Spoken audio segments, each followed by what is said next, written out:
Hi, welcome to another episode of The Leadership Enigma. It's still the new year. It's a cold, wet, generally rainy London afternoon, but you again don't want to miss this particular episode. Why? Because we are surrounded by data. And this episode is all about data. What is it?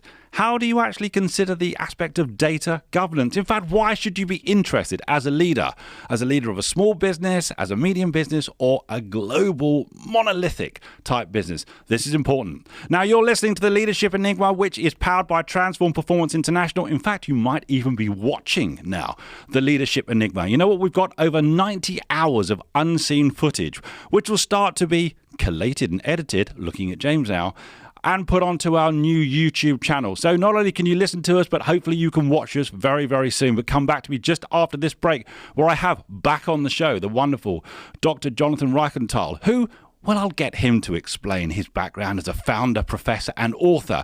And indeed, someone I was lucky enough to work with many a year back in Silicon Valley. Come back to me just after this.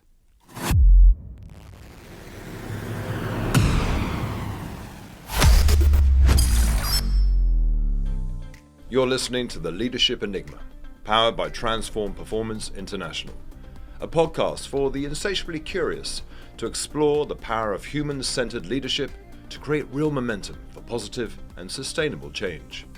Whether you're an entrepreneur, business owner, or corporate executive, each week we speak to global experts, academics, rising stars, ambitious upstarts, and disruptors as we discover that success leaves clues.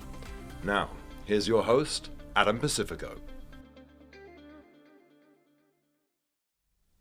Hi, and it's a warm welcome to Jonathan Reichental back on the show. Jonathan, how are you, my friend? Adam, I am doing fantastic. It's early morning here in San Francisco, but I'm so happy to be back with you. Do you know what? I'm always super enthusiastic when we connect and we have a conversation. I learn so much. We did an episode, might have been about a year ago now, which was on the fourth industrial revolution, which was a wonderful episode. And then as soon as your new book came out, Data Governance for Dummies, so that actually puts me right in that particular category. I knew that we had to talk again. I really did. But before we start, people may not have heard the first episode that you did. So I did an intro of founder, professor, and author. That doesn't really do justice to what you've been up to, Jonathan. So tell the listeners and those watching, what's the background? Yeah, no, thanks for that. Every career is different. Many careers are not a straight line. Mine probably is not a straight line either. But I have to say, at the core of who I am and what I've been doing for the last few decades is technology innovation. Love technology, love how it brings positive things to the world. I also understand the negative things too. And I want to educate people about that. I want to help organizations take advantage of tech and how it could align and can align with their objectives. How do I do this now? I have a small little firm here in Silicon Valley called Human Future. So I deliver it through that little company, and I have a whole range of incredible partners that I work with. But I'm also, really at the heart of who I am as an educator, right? I love to share. To help others understand complicated topics and put them in simple terms. I learn a lot too, of course, through that process. And I do that with writing books, my online videos, my LinkedIn learning videos, which are very, very popular. I do workshops and keynotes. So I'm kept busy, and I do this on a global basis. I'm not sort of just limited here to the west coast of the US. I'm usually on the road, and hopefully I'll get to see you over in London in a few months too. Well, I'm hoping that is indeed the case. Now, you are in the heart of tech still. Do we still consider Silicon Valley really the heart of tech? And for those that, again, don't know, you and I met a number of years ago where you had a fascinating role. Just tell people about that role, because you were really dealing with tech at the heart of tech, and maybe that was your insatiable curiosity to educate and find solutions to problems, some of the biggest problems. Yeah.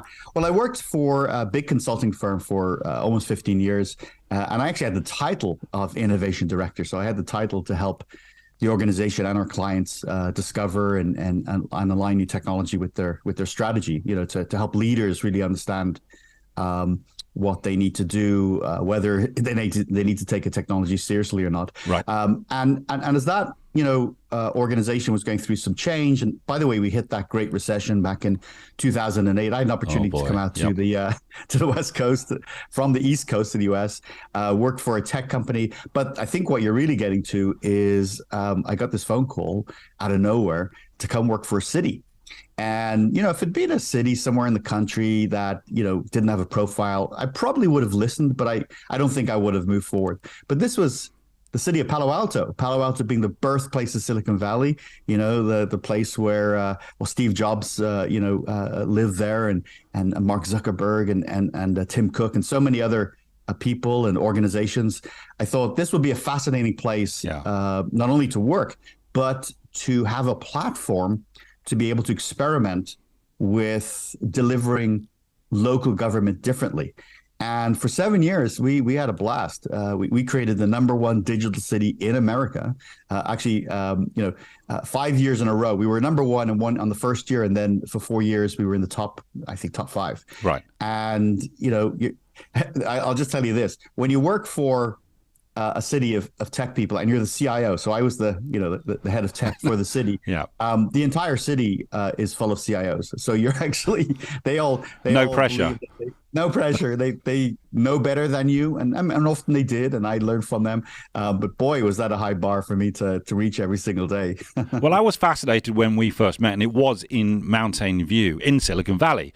And you had this insatiable curiosity. You're an innovator, you're a problem solver, and you are an educator at heart. You love to try and make simple what is incredibly complex. And I do hope you'll come and see us in the studio and talk to us about cryptocurrency, which I know nothing about, Jonathan, let me just say, in a few months. But we're talking about data now, and those people who are listening and watching, I'm very excited that there's an additional way now that you can consume the Leadership Enigma.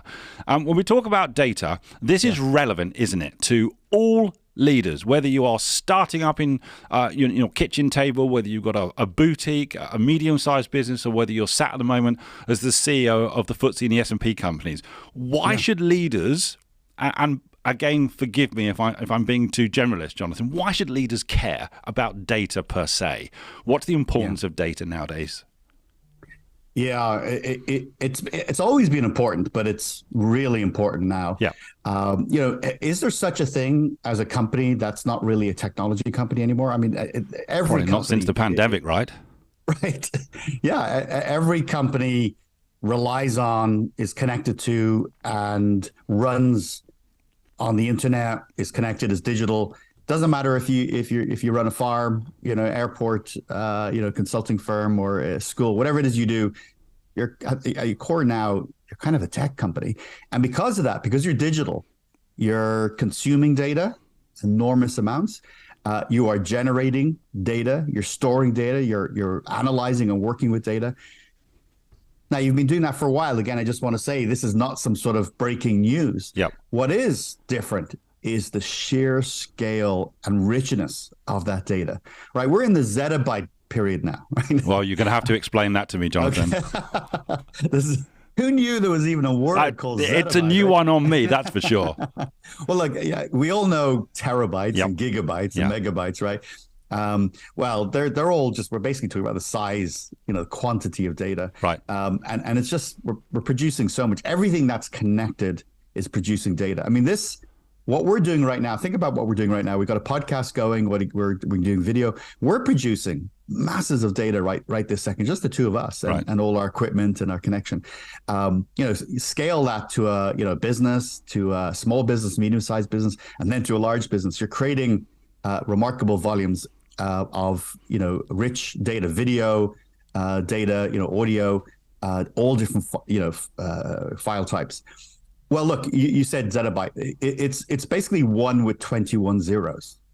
That's 1 zettabyte. That's how big it is, right? 21. I'm just even imagining that particular number. Yes. 1 with 21. Okay. And we, annually now we're creating about 100 zettabytes, and it looks like we're going to be as a connected, hyper-connected world, doubling that every sort of 2 to 3 years. Wow. Okay, so the data is pouring into your organization. You're creating masses of data. And every organization manages data to some degree. Yep. You probably could, if you're a leader listening right now, you're like, we have an information security team. We have databases, we have, systems. You're managing it. But the question is, are you managing it well? Okay, so first of all, is it really secure? Right. Do you know the data you have? Right. These are key leadership questions. But this is where it really comes down. Are you using that data to drive business growth? So we often think of data being the product of like a reactionary product. It's the product that happens because you do business, and you have to manage it because it happens, right? It's almost what comes out the other end. Exactly. So yeah. Now we need to ask, we have to manage that, of course. That has to be, priority. But now we get to ask, okay, wow, I have so much data of all different types. Can I use that to shape my products and services, to understand my customers, to go to market in a more optimized way?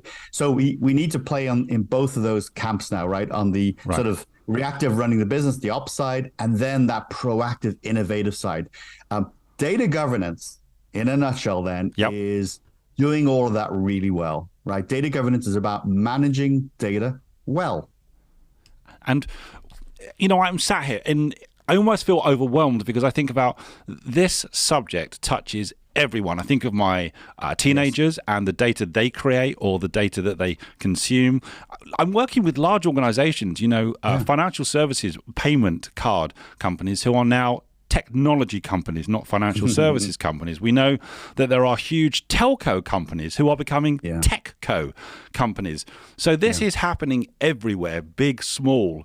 And in many ways, we walk around, don't we? This is 2023, Jonathan, and we are just immersed. We're drowning in data.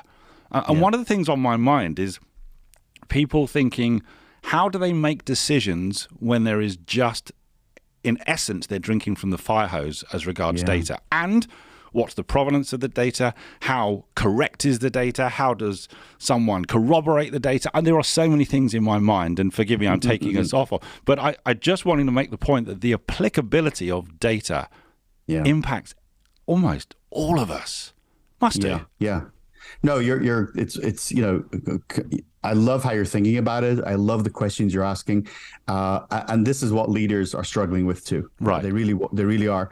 The reality is that, most leaders, and I love also that you said, even in your home, teenagers, but also small, medium, and large enterprises, all types of organizations want to be more data driven. They tell us that in the surveys. They want to be able to make sense of it and use it, and they're not. They're failing.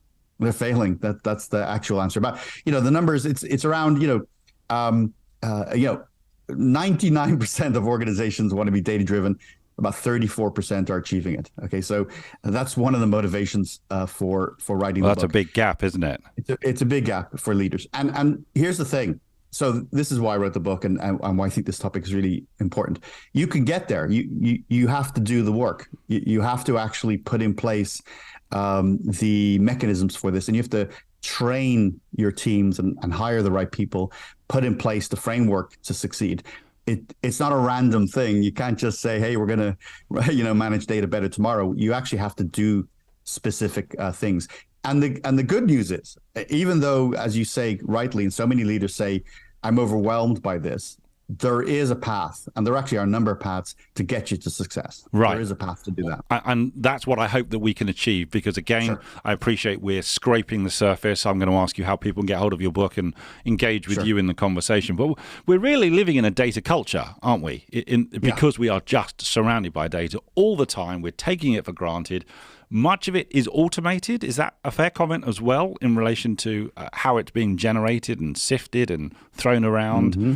And even, I think back to the olden days, a previous life, back in law enforcement, that we all have a digital footprint. Yes. If we think about it, we have an enormous digital footprint. People can tell so much about us, not just the algorithms of the big social media companies. But this is me thinking out loud, Jonathan, so you'll have to forgive me, but it's just everywhere. It is. There's two really fun terms I'll throw out there, which I think you'll like. Okay. One is just by doing stuff, right? Like doing what we're doing right now, going to the store, buying stuff with your credit card, just living creates what's called data exhaust, right? This is sort of like it's a fun word. I like the data exhaust. Data exhaust. I like it. It basically means, as you point out in your question there and your thoughts, that it just happens. We're a hyper-connected digital world. Our behaviors create data exhaust.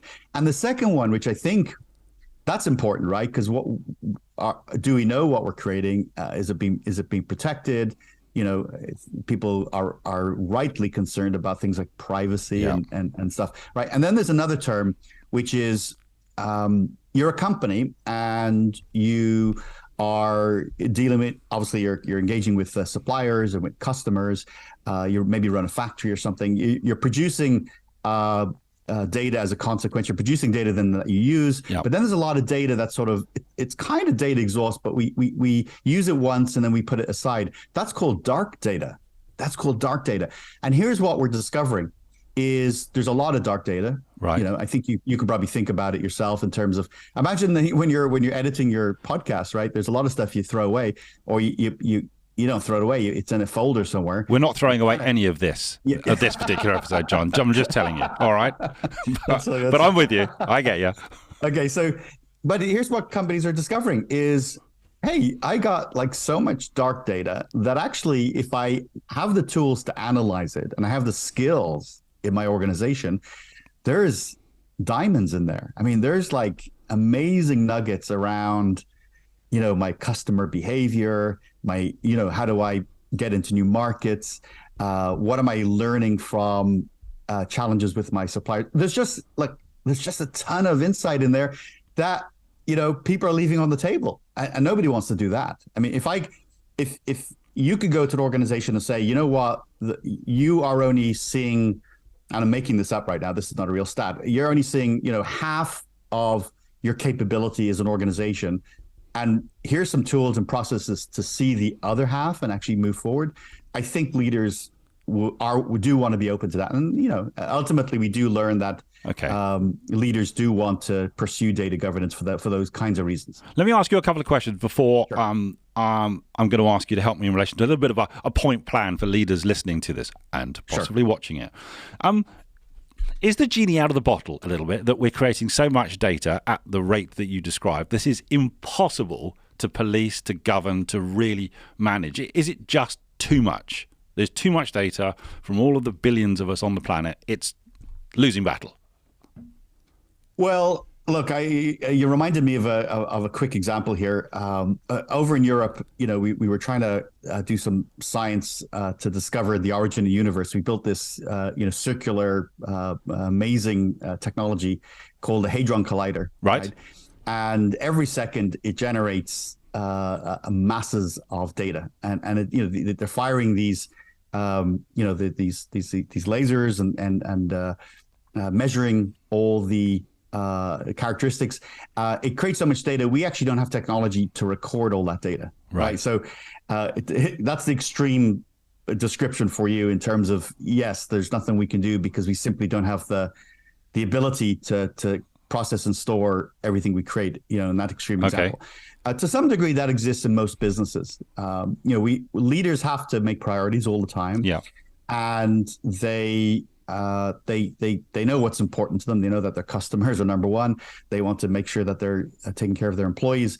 So there's a lot of data that really they care about.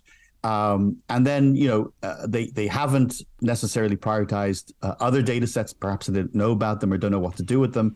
And that hasn't been getting the treatment or the view that is necessary or can be, I feel like, unleashed today, which is really where we're headed.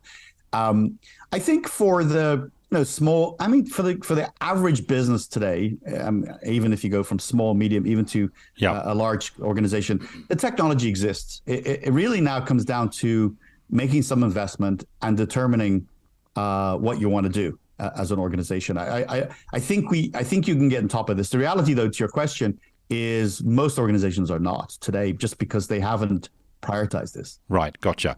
Let me do a little bit of summary with you, Jonathan. Let's almost move on to the kind of the what I do plan. So let me just go. So as people are listening to this, and I threw a lot at you because I was just thinking out loud in some ways.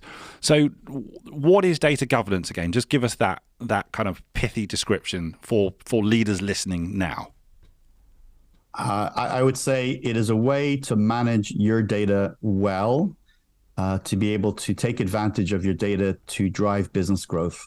And why is this? I mean, it's always been important, will always be important, but why now? And also, why did you write the book now? Is this a point in time, Jonathan, where something is happening? Or, I don't know, tell us. Sure.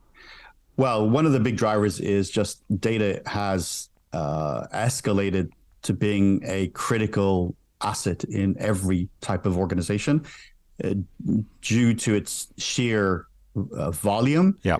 Our tools have improved significantly. Now we can make sense of it and use it in new ways. We are, as leaders, and all of us in society are worried about things like cybersecurity and privacy. Yeah. And that's contained and managed within data. So that, just because of the scale and the fact that every organization is a tech organization means that we have to pay attention to that and has to become a priority. Cybersecurity is, for many organizations now, a much higher priority. Cybersecurity does roll up into data governance in many ways. And so that means that topic needs to rise too. And now I think in a hyper-connected, hyper-competitive world, leaders want every advantage they can have to succeed.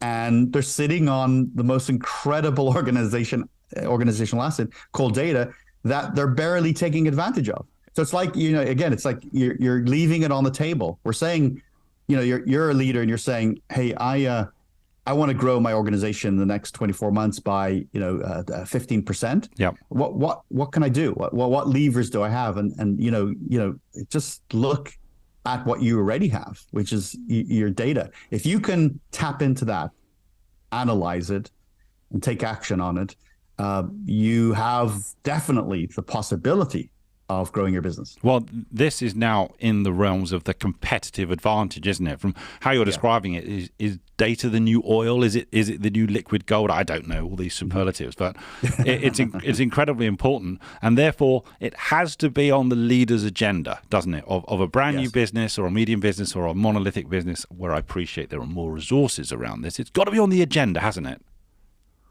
It has to be. There's still topics that are probably optional on there's topics that you're looking at, maybe some tech, maybe you're looking at something like a new market. Maybe you're wondering whether you should be trying to pursue some African countries for growing your market, or Southeast Asia. Those are optional. Data governance is not optional. This is a topic now. It's a non-negotiable. It's non-negotiable. Right. If you're making, look, the data tells us it's not, leaders, almost over 90% of leaders want to make data governance a priority. And they've said that. So we know that. And so where does it happen in the stack of priorities? It's got to be in the top 5. You asked me a question previously. I don't think I ever got to it. Why did I write the book now? Why? That was about just time, point in time. Timing. So one of the things, I actually wrote a video series about data governance back in 2016, and it's still one of my most popular courses. And so this has been a popular topic for a while. Right. Let's not be. I don't want to give any impression that this is a brand new topic. No, not at all. I think, as I said at the very beginning of our chat, data governance has always been important since the 1960s, since kind of the information age started. We're just at a different point now. It's sort of we passed the point where this was always important to do, often discretionary. Now it's really important and non-discretionary. Right. Writing the book is being generated by this incredible increase in leadership awareness. Mm-hmm. The market demand. Here, I have a statistic I think that brings us all home. Okay. Right? We asked organizations in the next 12 to 18 months, how many of you are going to invest heavily in data governance? And the answer was 31%.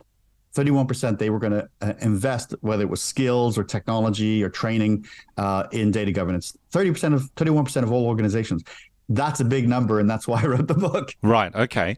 I mean, when you talk about stats, I picked out some other stats from the work that you've been doing, which piqued my interest. 47% of data created had critical errors, which would impact the work, and 48% of employees tended to still follow their gut rather than follow the data. So I kind of love that.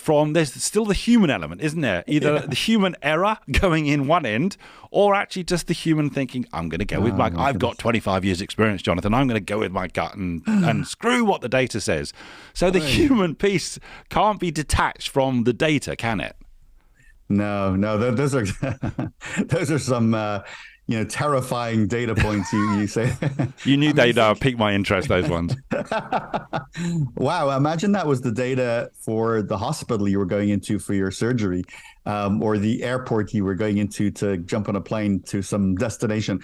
Well, now you've made it terribly frightening, John. Yeah, well, look, let's make it real. Yeah, it's true. Or your bank, right? We're all interacting with organizations every day, all of us, no matter who you are and what you do. And then you're looking at organizations making key decisions about our lives.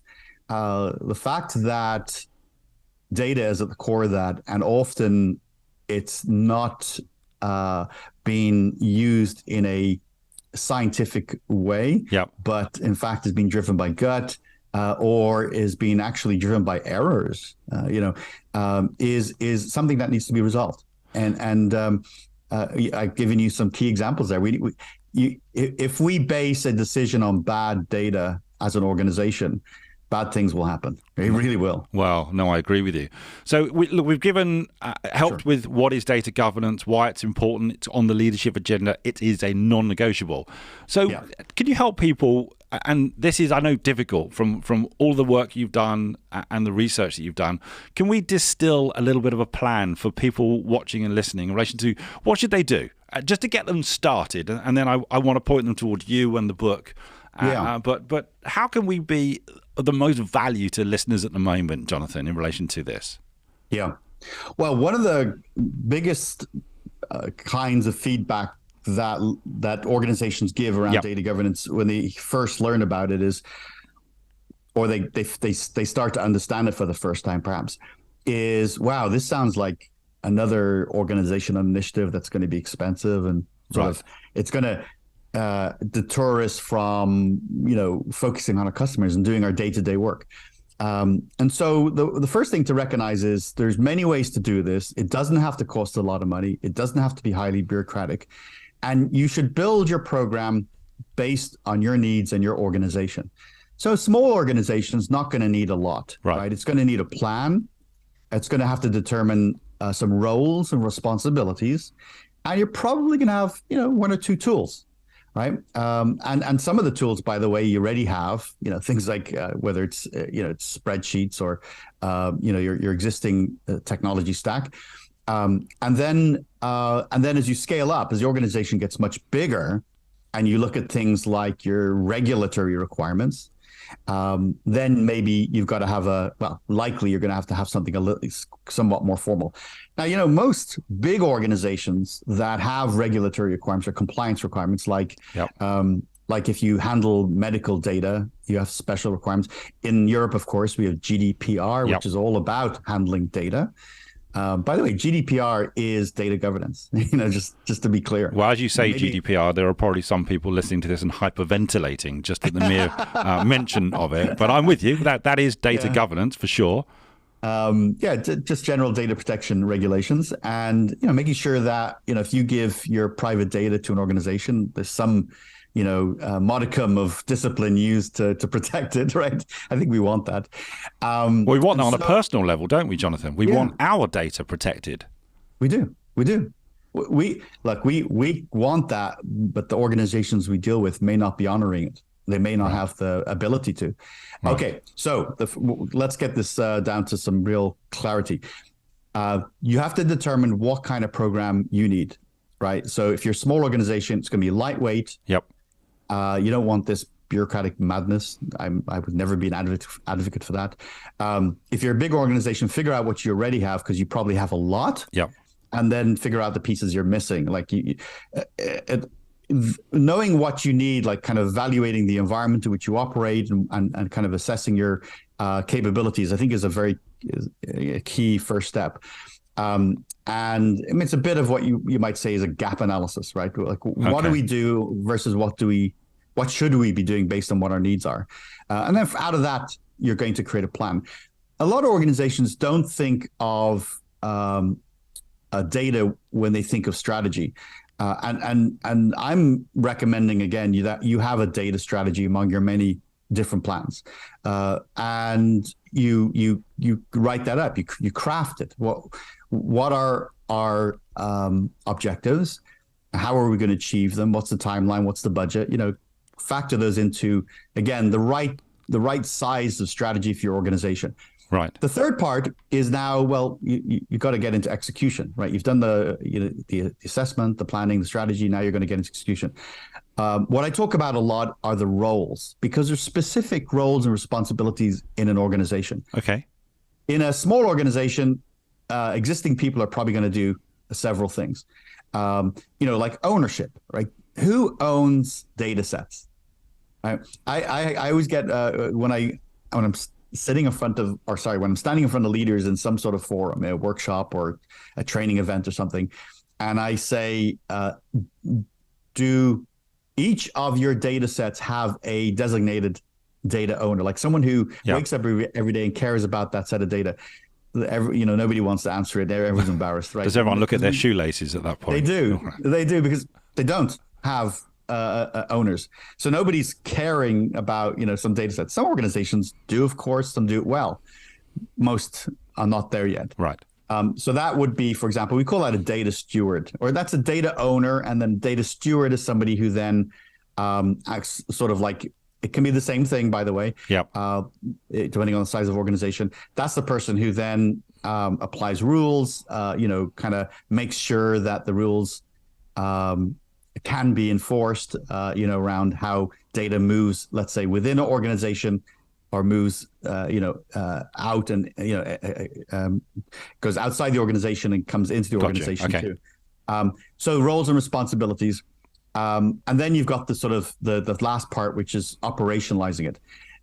Data governance is not a project, right? It doesn't start and end. It's actually ultimately part of how your organization operates. It should eventually, after some period of time, be baked into your organizational DNA. I was just about to say that, part of the DNA of an organization. Yes. Okay. Yes. That's right.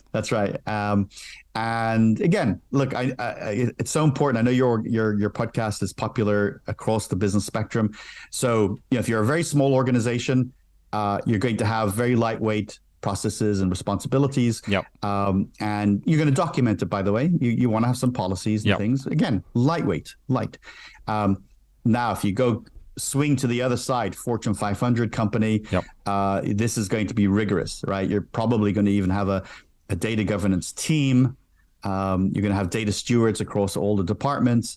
You want to have data owners for your data sets. You're going to have rigorously documented policies.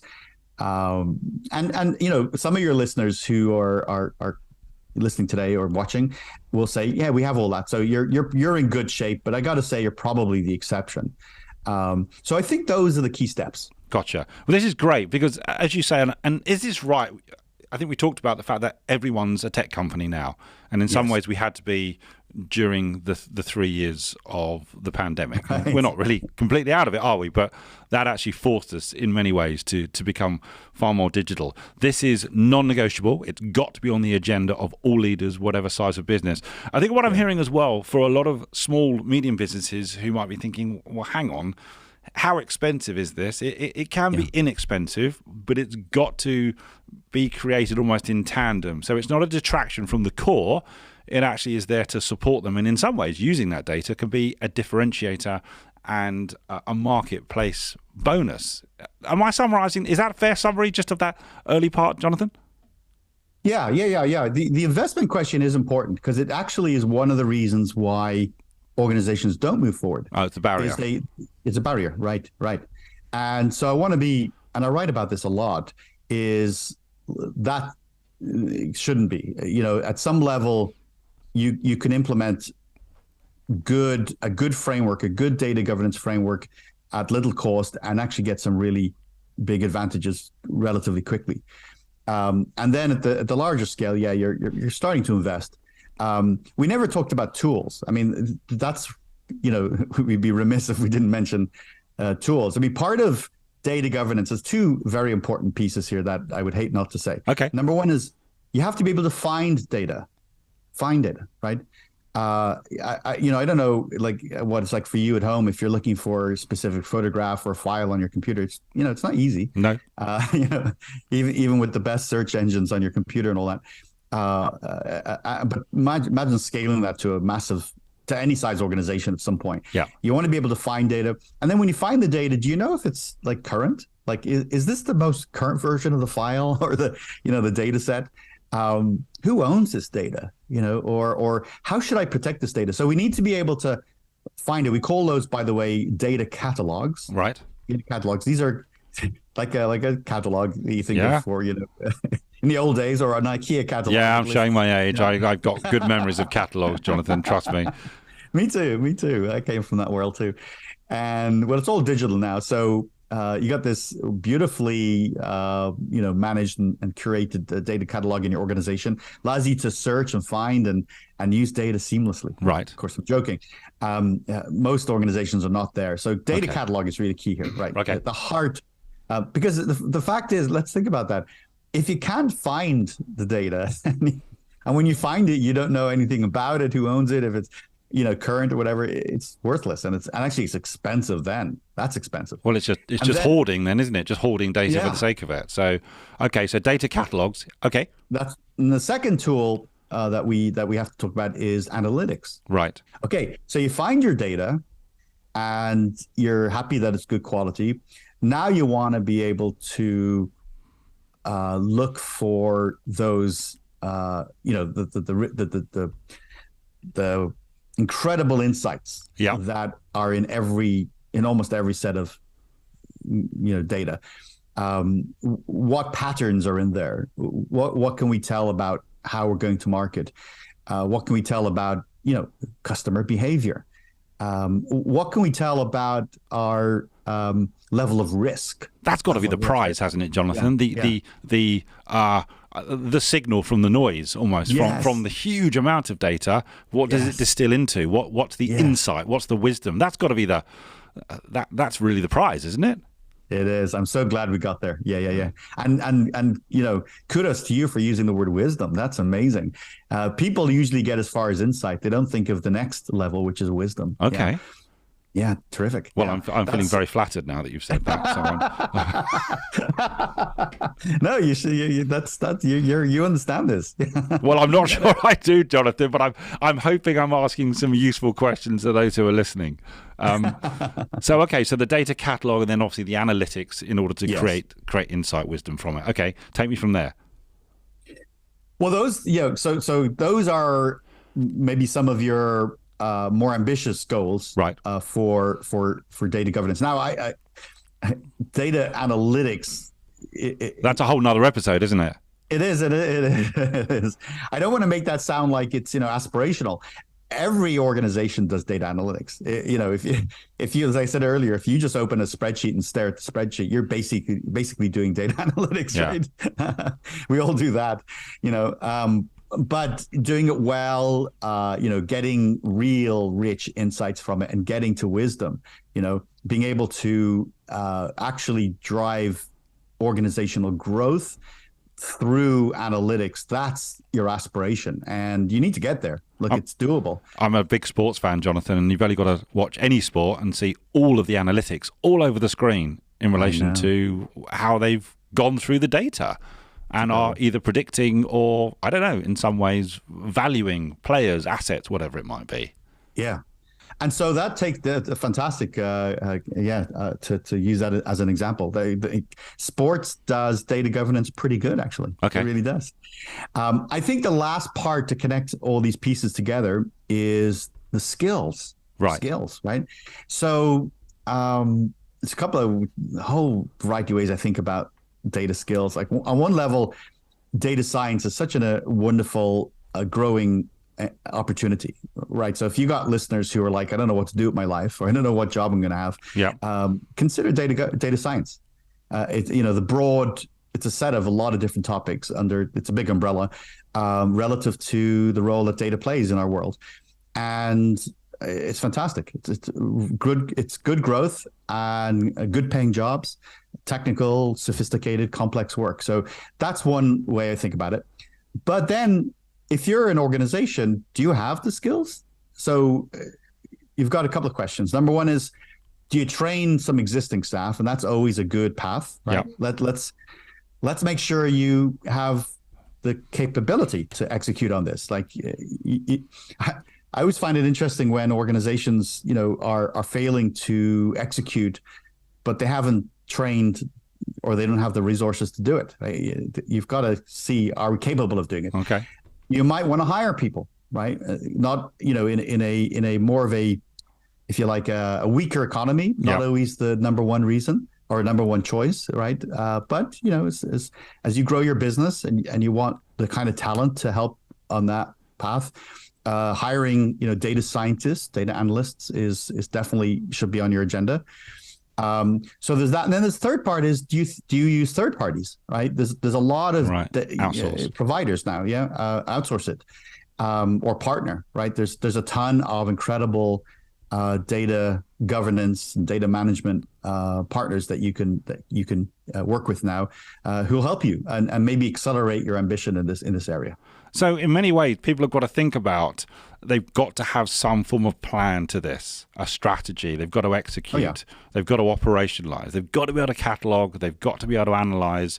And it's trying to, in some ways, match the size and scale of your business with what is appropriate with what you do. I've got to ask you a question, and this might be not relevant, but it's all over the news at the moment. ChatGPT, AI. Is this relevant to the conversation about data? Is this going to be a game changer for this arena? I don't know. What are your thoughts on that, Jonathan? So as a professor, I often talk about, I use history as an example or as a way of sort of helping us understand the world in which we live in today and then help us to understand the future. And there are moments in history, as you look back, over the last 600-700 years, in the modern world, that changed the course of history. You raise ChatGPT, there's a possibility this is a game changer, that this can change the course of history.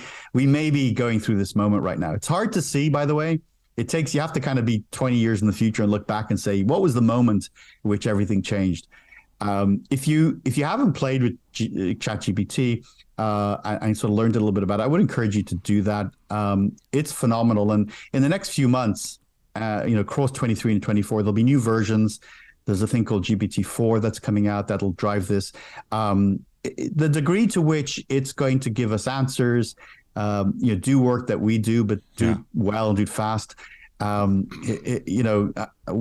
quick example is just by entering one sentence, the newest versions of ChatGPT will be able to generate a 60,000-page book, right? So we're in a very different world. Data is at the core of this, by the way. So what is the oil, if you like? That's the energy that's driving this. It's billions and soon to be trillions of data points. Right. And so AI today largely is a product of data management, right? That's what it is. And so in my book, I have a whole section on data governance and artificial intelligence through two lenses. One is the degree to which artificial intelligence can help you with your data governance work, things like building a better data catalog, definitely helping with analytics. AI is awesome at looking for patterns, sorting data, doing the things that are difficult, but AI does really, really well. Yep. And then there is the role of AI in in actually running the actual engine of AI. And so if you feed crappy data into AI, well, it's gonna not help that much. And garbage in, garbage out, right? Could be problematic. Yeah. So there's those two perspectives. Yeah.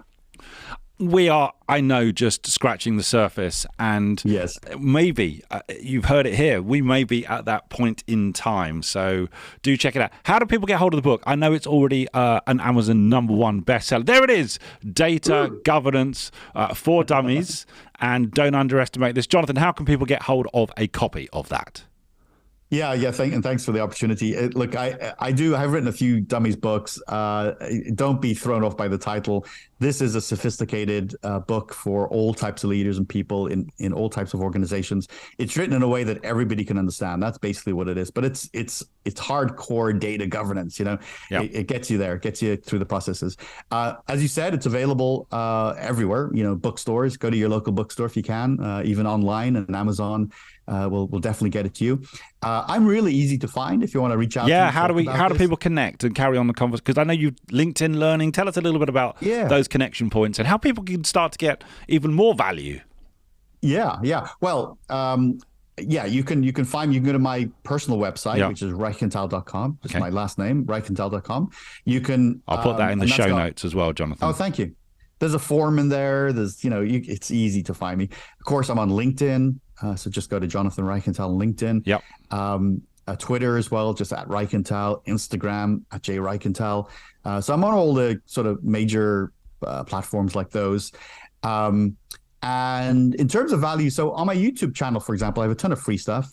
And on LinkedIn Learning, which I'm very active on. Yep. And I have some very popular courses. I saw that range, from Fourth Industrial Revolution to blockchain and crypto and digital twins and a lot of quantum computing. I have a very popular course. I said to you, Jonathan, I've no idea where you're getting the time from. Trust me.